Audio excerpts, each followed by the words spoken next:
Game 3, 1-1. Team Xel'Narwhals versus Team Rooster. Rooster Trees, yeah, apparently. Rooster Tree, okay. So we have Coldfire, the Protoss, in the bottom left. Very beautiful purple pieces. And Oldling, very cute name. Oldling, the green Zerg in top right. It's going in a weird direction with his Overlord, but maybe he has a plan. Who's on which team? What can you tell us? Do we know these players? Oldling is on Team Rooster Trees, and Coldfire is on Team Narwhals. Oldling is actually my Zerg practice partner on Europe. Whoa. He's German, but like me, he sold out and he bought an American account. Huh. Very early scouts from both players. That was like a 9 scout with the drone. Forward pylon from Coldfire. Should be interesting to see what he's doing here. Forge expand should be good. I mean, I know Coldfire. He's a great guy, but his macro tends to fail at times, so I wouldn't be too sure he's doing a fast expansion kind of build. Maybe a 2-gate, maybe a forge, and then blocking off the Zerg's ramp, and he didn't want to block off like the top of his own ramp. He was more comfortable at the choke, but we shall see. Alright. There are a lot of options when you pylon on the low ground here. I don't like 2-gate as much. Since the Zealot nerf wasn't a huge nerf, but it still kind of hurts. I think, yeah, Forge first is just, I hesitate to say more fashionable. I'm not quite sure how Zergs deal with like the Forge block compared to 2-gate, but it doesn't really matter because I think there's the second gate going down now, so it is a 2-gate. There we have it. Ooh, putting the drone in there, not smart by Oldling. But Oldling he does just know cancelled something and built a spawning pool. I'm not quite sure what he cancelled. Perhaps the spawning pool was misplaced and blocking his gas? I'm just going to go back slightly and catch up with you. Sure. We're going to find out what he cancelled here. Let's see what else he could have built. I don't think Zergs have many options at this point. Perhaps an Evo. I have read about people on the Something Awful forums accidentally built an Evo instead of a pool. He built an Evo chamber for about 6 seconds. That is... Okay, well, maybe 4 seconds, but yeah, that's why he commented. Anyway, 2-gate going on. What time are you at? I can't check. Hold on. I don't know. Get Xeno to tell you the time.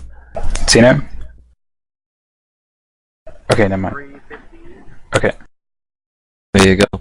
So we've got a couple of Zealots coming out. He may wait for 3 Zealots before he moves out. He's pylon blocked.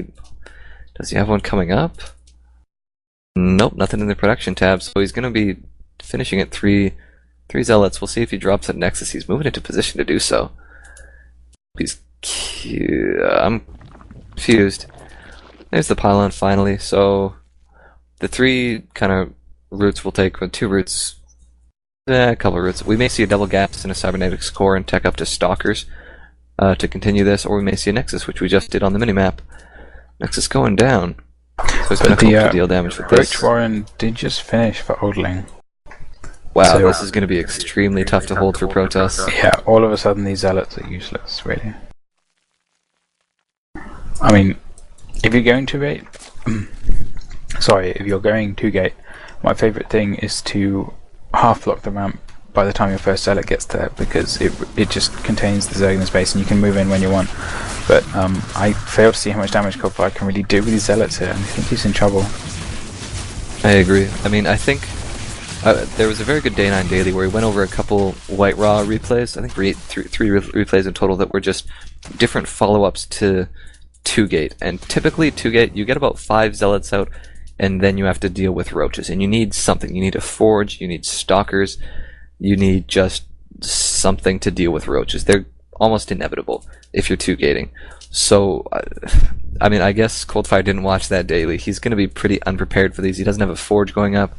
He's just getting the core out now. He's starting to get gas, but it's going to be a long time before he can get the stalkers out. He's going to have a tough time against this. Yeah, and we're seeing a minimal pile up just because he can't spend his money with what he's at right now.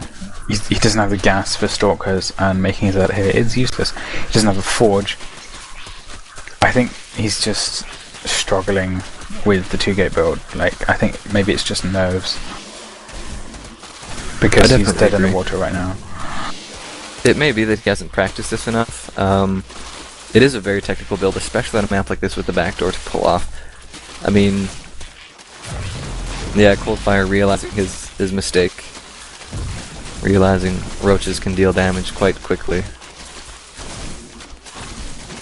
So he's in a very tough spot. The sad thing is really that, I mean, Oldling, as my practice partner, there was a time when I was really trying to learn 2-gate, so he must have played about 20 2-gate builds, you know.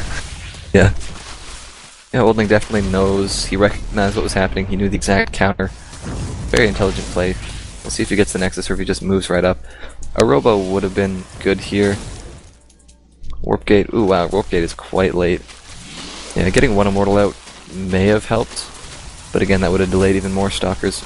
Just a really tough position all around for Protoss.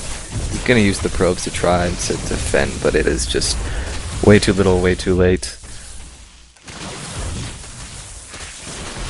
Yeah, I can't, you know, if he is listening, I'd say, you know, go check out the Day 9 Daily on 2-gating from White War replays. But I mean, generally, just